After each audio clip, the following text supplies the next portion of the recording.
हर हर महादेव। आज की इस वीडियो में है सोमवार की कथा। इस कथा के बिना अधूरा है सोमवार का व्रत। भगवान से पूरी करेंगे सभी इच्छाएं। सोमवार के व्रत को लेकर मान्यता है कि इस व्रत को करने से भगवान शिव अपनी भक्तों की मुराद जल्दी पूरी करते हैं।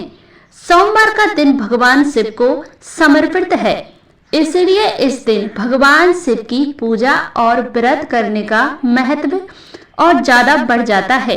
यदि आप सोमवार के व्रत करते हैं तो आपको सोमवार व्रत कथा पढ़ना बेहद जरूरी है और सुनना बहुत ही जरूरी है। इसके बिना आपका व्रत अधूरा माना जाता है। आइए जानते हैं सोमवार की व्रत कथा। उससे पहले अगर आप चैनल पर नए हैं तो हमारे चैनल को सब्सक्राइब करें और एक लाइक अवश्य करें। कमेंट में हर हर महादेव अवश्य लिखें। चलिए तो हम शुरू करते हैं कथा को। देवों के देव महादेव बहुत ही भोले माने जाते हैं, इसीलिए उनका एक नाम भोलेनाथ भी है। पौराणिक मान्यता अनुसार भगवान शंकर को प्रसन्न करने के लिए किसी भी तरह के खास विशेष पूजन की आवश्यकता नहीं होती, क्योंकि कहा जाता है कि वह तो भोले हैं और भक्त की मन से की गई क्षणित्र मात्र की भक्ति से ही वह प्रसन्न हो जाते हैं। अगर आप भी शिव जी के भक्ति और कृपा पाने के लिए सावन के सोमवार का व्रत करते हैं तो इस कथा से भोलेनाथ को प्रसन्न कर सकते हैं। इस कथा के बिना अधूरा है सोमवार का व्रत। भगवान शिव पूरी करेंगे सभी इच्छाएं। अगर आप मन लगाकर कथा सुनते हैं, इरिटेट मत कीजिएगा, पूरा सुनिएगा, कथा को अधूरा मत छोड़िएगा। आपसे यही विनती है, मेरी माता बहन, मेरे भाई बंधुओं, सभी से यही प्रार्थना है, आप इसको अधूरा मत छोड़ना।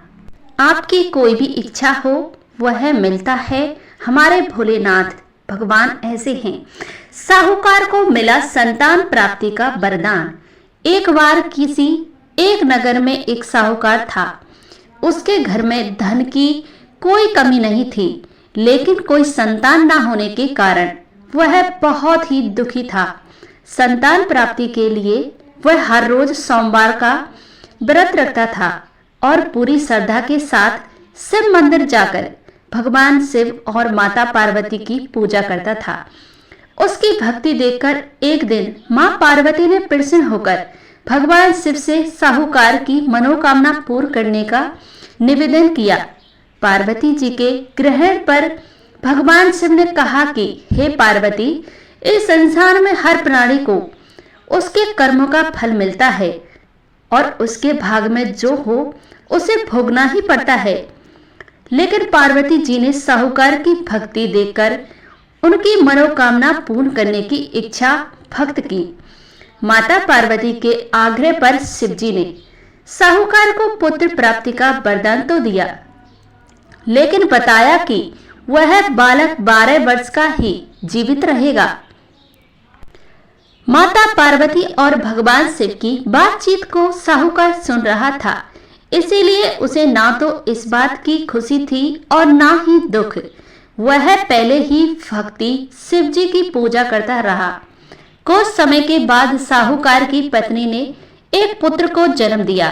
वह जब बालक 11 वर्ष का हुआ तो उसे पढ़ने के लिए काशी भेज दिया गया। साहूकार ने पुत्र के मामा को बुलाकर उसे बहुत सारा धन देते हुए कहा कि तुम इस बालक को काशी विद्या प्राप्ति के लिए ले जाओ। तुम लोग रास्ते में यज्ञ कराते जाना और ब्राह्मण को भोजन दक्षिणा देते हुए जाना। दोनों मामा भांजे इसी तरह यज्ञ कराते और ब्राह्मणों को दान दक्षिणा देते काशी नगरी निकल पड़े। इस दौरान रात में एक नगर पड़ा जहां नगर के राजा की कन्या का विवाह था, लेकिन जिस राजकुमार से उसका विवाह होने वाला था वह एक आंख से काना था। राजकुमार के पिता ने अपने पुत्र के काना होने की बात को छुपाने के लिए सोचा क्यों ना उसने साहूकार के पुत्र को दूल्हा बनाकर राजकुमारी से विवाह करा दूं। विवाह के बाद इसको धन देकर विदा कर दूंगा और राजकुमारी को अपने नगर ले जाऊंगा। लड़के को दूल्हे के वस्त्र पहनाकर राजकुमारी से विवाह करा दिया गया। साहूकार का पुत्र ईमानदार था, उसे यह बात सही नहीं लगी, इसीलिए उसने अवसर पाकर राजकुमारी के दुपट्टे पर लिखा कि तुम्हारा विवाह तो मेरे साथ हुआ है, लेकिन जिस राजकुमार के संग तुम्हें भेजा जाएगा वह एक आंख से काना है, तो मैं तो काशी पढ़ने जा रहा हूँ। जब राजकुमारी ने चुन्नी पर लिखी बातें पढ़ी तो उसने अपने माता पिता को यह बात बताई। राजा ने अपनी पुत्री को विदा नहीं किया, फिर बारात वापस चली गई। दूसरी ओर साहूकार का लड़का और उसका मामा काशी पहुंचे और वहां जाकर उन्होंने यज्ञ किया। जिस दिन लड़का 12 साल का हुआ उस दिन भी यज्ञ का आयोजन था। लड़के ने अपने मामा से कहा कि मेरी तबीयत कुछ ठीक नहीं है। मामा जी ने कहा कि तुम अंदर जाकर आराम कर लो। शिवजी के वरदान अनुसार कुछ ही देर में उस बालक के प्राण निकल गए। मृतक भांजे को देख उसके मामा ने विलाप करना शुरू किया। संयोग वंश उसी समय शिवजी और माता पार्वती उधर से जा रहे थे। पार्वती ने भोलेनाथ से कहा, स्वामी मुझे इसके रोने इस वर्ष सहन नहीं हो रहा है, आप इस व्यक्ति के कष्ट को अवश्य दूर करें। जब शिवजी मृतक बालक के समीप गए तो वह बोले कि यह उसी साहूकार का पुत्र है जिसे मैंने 12 वर्ष की आयु का वरदान दिया था। अब इसकी आयु पूरी हो चुकी है, लेकिन मृतक भाव से विभोर माता पिता ने कहा कि हे महादेव, आप इस बालक को और आयु देने की कृपा करें, अन्यथा इसके वियोग के इसके माता पिता की तड़प तड़प कर मर जाएंगे।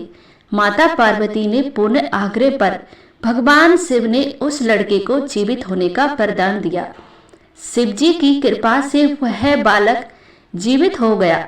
शिक्षा पूरी करके लड़का मामा के साथ अपने नगर की ओर वापस चल दिया।